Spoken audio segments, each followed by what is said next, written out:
ವಾಲ್ಮೀಕಿ ಅಭಿವೃದ್ಧಿ ನಿಗಮದ 187 ಕೋಟಿ ರೂಪಾಯಿ ಹಗರಣ ಸಂಬಂಧ ಹಣಕಾಸು ಸಚಿವರಾದ ಮುಖ್ಯಮಂತ್ರಿಯವರು ಜವಾಬ್ದಾರಿ ಹೊರಬೇಕು.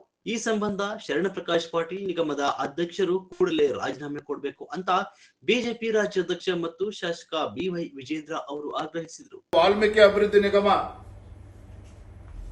ಬಹುಶಃ ರಾಜ್ಯದ ಇತಿಹಾಸದಲ್ಲಿ ಹಿಂದೆಂದೂ ಕೂಡ ಇದನ್ನು ನಾವು ಕೇಳೋದಕ್ಕೆ ಸಾಧ್ಯ ಇರಲಿಲ್ಲ. ಲೋಕಸಭಾ ಚುನಾವಣೆ ನಡೀತಾ ಇದೆ. ಆ ಮಾರ್ಚ್ ಏಪ್ರಿಲ್ ನಲ್ಲಿ 180 ಕೋಟಿ ವಾಲ್ಮೀಕಿ ಅಭಿವೃದ್ಧಿ ನಿಗಮಕ್ಕೆ ಬರ್ತದೆ. ಫೈನಾನ್ಷಿಯಲ್ ಕನ್ಕರೆನ್ಸ್ ಸಿಗ್ತದೆ.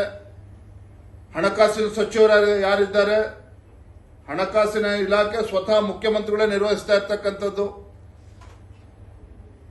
ಅಧಿಕಾರಿ ಸೂಸೈಡ್ ಮಾಡಿಕೊಂಡು ಡೆತ್ ನೋಟು, ಇವರ ಹಣೆ ಬರ ಏನು ಅಂತೇಳಿ ಸಂಪೂರ್ಣ ತಿಳಿಸಿದೆ. ಒಂದು ಕಡೆ ಯೂನಿಯನ್ ಬ್ಯಾಂಕ್ ಆಫ್ ಇಂಡಿಯಾ ಸಿಬಿಐಗೆ ಪತ್ರ ಬರೆದು ಸಿಬಿಐ ಕೂಡ ಎಫ್ಐಆರ್ ರಿಜಿಸ್ಟರ್ ಮಾಡಿ ತನಿಖೆ ನಡೀತಾ ಇದೆ. ರಾಜ್ಯ ಸರ್ಕಾರ ಆತುರವಾಗಿ ಎಸ್ಐಟಿಯನ್ನು ಕೂಡ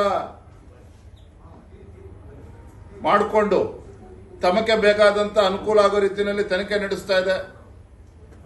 ಎಲ್ಲೋ ಒಂದ್ ಕಡೆ ಎಸ್ಐಟಿ ತೇಪೆ ಹಚ್ಚತಕ್ಕಂತ ಕೆಲಸ ಮಾಡ್ತಾ ಇದೆ. ನಿಮ್ಗೆ ಅನ್ನಿಸ್ಬೋದು, ಯಾವುದೋ ಅಧಿಕಾರಿ ಮನೇಲಿ 10 ಕೋಟಿ ಸಿಕ್ತು, ಮತ್ತೊಬ್ಬನ ಮನೇಲಿ 5 ಕೋಟಿ ಸಿಕ್ತು. ಇವೆಲ್ಲವೂ ಕೂಡ ಕಣ್ಣು ಒರೆಸ್ತಕ್ಕಂಥ ತಂತ್ರವನ್ನ ರಾಜ್ಯ ಸರ್ಕಾರ ಎಸ್ಐಟಿ ಮೂಲಕ ಮಾಡಿಸ್ತಾ ಇದೆ. ಯಾಕೆ ಮಾತನ್ನ ಹೇಳ್ತಾ ಇದ್ದೇನೆ ಅಂತ ಹೇಳಿದ್ರೆ, ಇವತ್ತು ನಾಗೇಂದ್ರ ಅವರು ಸಚಿವರು ಇವತ್ತು ರಾಜೀನಾಮೆ ಕೊಟ್ಟಿದ್ದಾರೆ, ಒಪ್ಕೊಳ್ತೇನೆ. ಆದರೆ ಲೋಕಸಭಾ ಚುನಾವಣೆ ನಡೀತಾ ಇದ್ದಂತ ಸಂದರ್ಭದಲ್ಲಿ 100 ಕೋಟಿ ಆಂಧ್ರ ಪ್ರದೇಶ ಹೈದರಾಬಾದ್ ಅಲ್ಲಿ ಬ್ಯಾಂಕ್ ಅಕೌಂಟ್ ಓಪನ್ ಮಾಡಿ ಟ್ರಾನ್ಸ್ಫರ್ ಆಗ್ತದೆ.